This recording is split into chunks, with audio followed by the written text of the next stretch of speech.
کیمیا سعادت پارٹ 126۔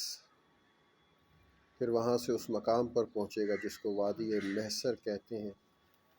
جانور کو تیز ہانکے، اگر پیادہ ہو تو خود جلد چلے یہاں تک کہ وہ میدان طے ہو جائے، یہی سنت ہے۔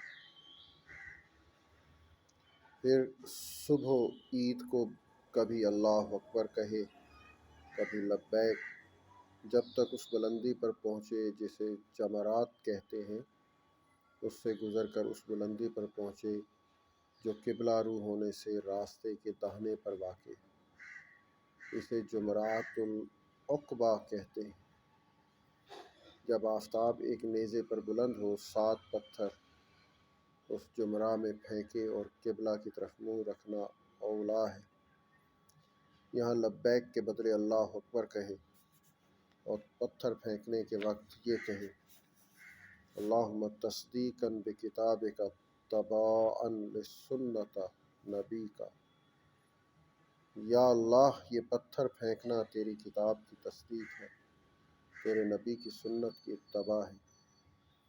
جب فراغت حاصل ہو تو لبیک اور اللہ اکبر کہنا موقوف کرے، مگر ایام تشریق کے آخری روز کی صبح تک فرض نمازوں کے بعد کہا کرے، اور وہ دن عید کے روز سے چوتھا دن ہے۔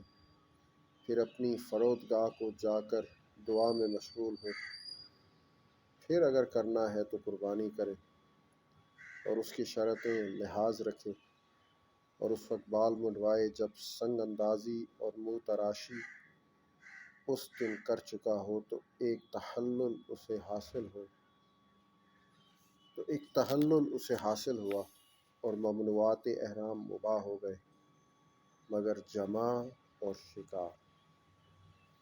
پھر مکہ معظمہ کو جا کر طواف رکن کرے۔ عید کی آدھی رات گئے کے بعد اس سے طواف کا وقت آتا ہے، مگر عید کے دن کرنا اولا ہے، اور اس طواف کے وقت کی انتہا نہیں مقرر ہے، بلکہ جتنی تاخیر کرے گا فوت نہ ہوگا، لیکن دوسرا تحلل حاصل نہ ہوگا اور جمع کرنا حرام رہے گا۔ جب یہ طواف بھی اسی طرح جس طرح ہم نے طواف قدوم بیان کیا ہے تمام ہوگا تو حج کا اختتام ہوگا، جمع اور شکار کرنا بھی حلال ہو جائے گا۔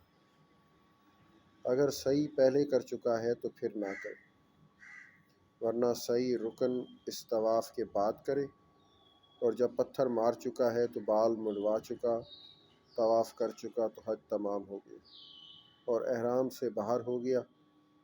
لیکن ایام تشریق میں پتھر پھینکنا، مینا میں شب باش ہونا زوال احرام کے بعد ہوتا ہے۔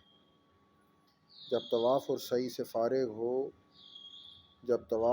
فارغ ہوا تو عید کے دن مینا میں پھر آئے اور وہاں شب باش ہو کر یہ واجب ہے، دوسرے دن آفتاب ڈھلنے سے پہلے پتھر پھینکنے کے واسطے غسل کرے اور پہلے جمرہ میں جو عرفات کی طرف ہے 7 پتھر پھینکے اور اس وقت قبلہ رو کھڑا رہے اور سورہ بقرہ کے قدر دعا مانگے، پھر 7 پتھر درمیان کے جمرہ میں مانگے،